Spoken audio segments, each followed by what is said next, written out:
उमा यशोदा की याद आ रही है।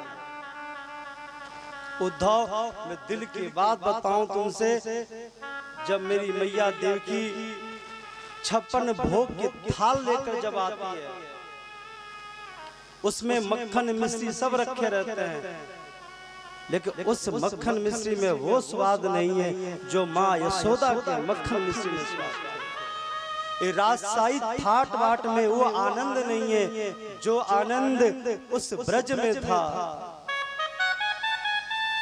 इन महलों में आनंद नहीं है जो आनंद नंद बाबा के आंगन में था। मैया की याद आ रही है। उद्धव, तुम ऐसा करो, मेरा संदेश लेकर जाओ ब्रज में,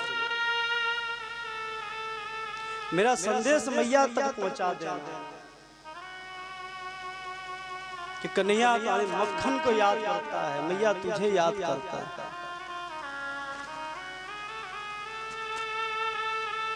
नंद बाबा से मिलना, नंद बाबा को संदेश देना, जो गोपियां हैं उनसे मिलना, उनको भी जाकर संदेश देना मेरा। जब से कन्हैया ब्रज से गए हैं,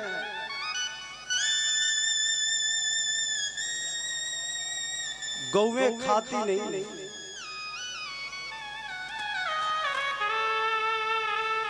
मथुरा की तरफ दृष्टि करके रखती है कि अब कन्हैया आएगा, अब कन्हैया आएगा, अब कन्हैया आएगा।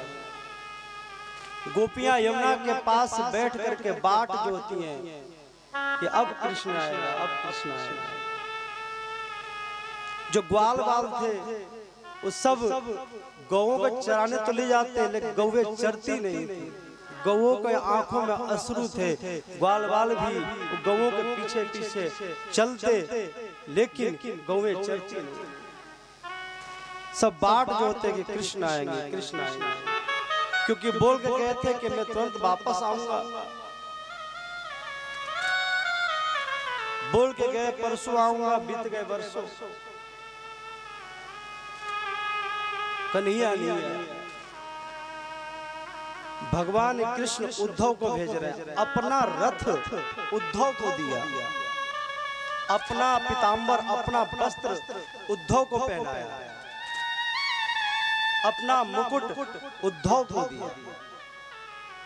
उद्धव, मेरा वस्त्र पहन कर जाओ। उद्धव ज्ञानी ठहरे, उन्होंने कहा कि ब्रह्मांड नायक, इनके प्रेम में गोपियां विफल हो रही हैं, मैं उनका ऐसा ज्ञान का उपदेश करूंगा कि सबका प्रेम खत्म हो जाएगा। अनंत कोटि जो ब्रह्मांड नायक है, ब्रह्म है, ब्रह्म की वृत्ति उनके अंदर आ जाएगी, तत्व का चिंतन करेंगे, मैं ऐसा उपदेश करूंगा। उद्धव ज्ञानी,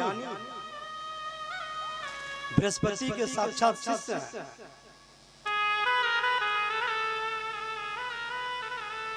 उद्धव ब्रज की तरफ गए। गोधूली के समय उद्धव पहुंचे, ग्वाल बाल सब बैठे हुए थे, मनसुखा भी बैठा हुआ था।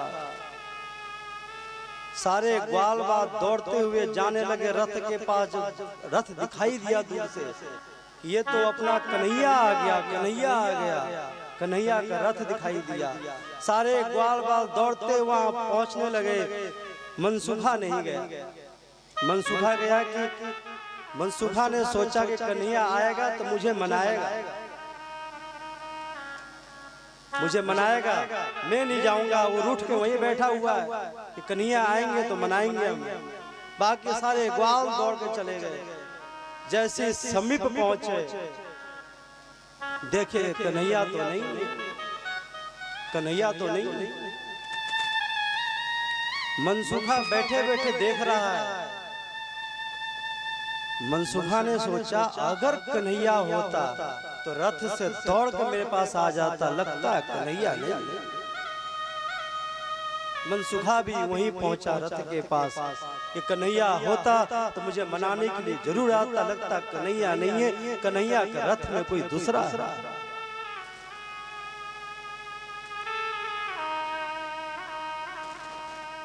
उद्धव ने पूछा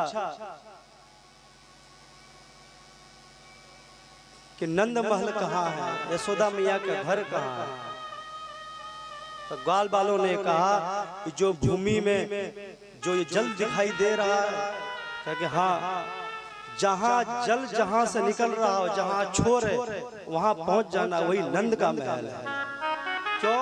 तो वे जल कोई यमुना जल नहीं, वो कोई जल बारिश का जल नहीं, वो जल यशोदा मैया के अश्रु का जल है, अश्रु का जल। यशोदा मैया कभी घर से बाहर नहीं निकली, कन्हैया की पालना देखती कि कन्हैया पालना में है, पालना के याद करती, पालना को झुलाती, लेकिन कन्हैया नहीं रहते, लेकिन पालना को झुलाती रहती, बैठी रहती। गोपों ने कहा कि उद्धव इसी के सहारे चले जाओ, नंद महल पहुंच जाओ। उद्धव गए नंद महल। जब देखा, अंदर गए तो अंदर से आवाज आ रही थी कि कनुआ तू ना मानेगो, तो ये ना करेगो। तो उद्धव सोच रहे कि आवाज किसकी आ रही है, यशोदा मैया बात किससे कर रही है।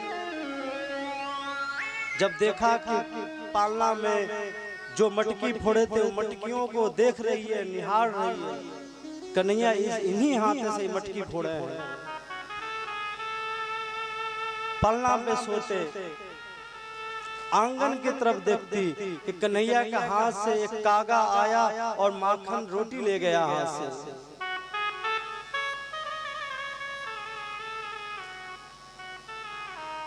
काग के भाग के का सजनी, काग के भाग की क्या कहे सजनी, हरी हाथ से ले गयो माखन रोटी, हरी हाथ से ले गयो माखन रोटी। उस काग के भाग को क्या कहे, वो काग के भाग को क्या कहे जो हरि के हाथ से रोटी ले गए। यशोदा मैया लीलाओं को याद करके रोती। उद्धव देख रहे हैं कि पलना में कोई नहीं है, यशोदा मैया बात कर रही है। उद्धव बोले तो कैसे बोले,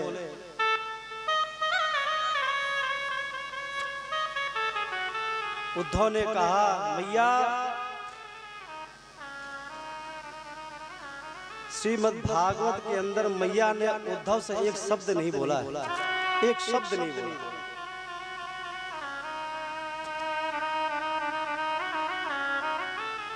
एक शब्द मैया ने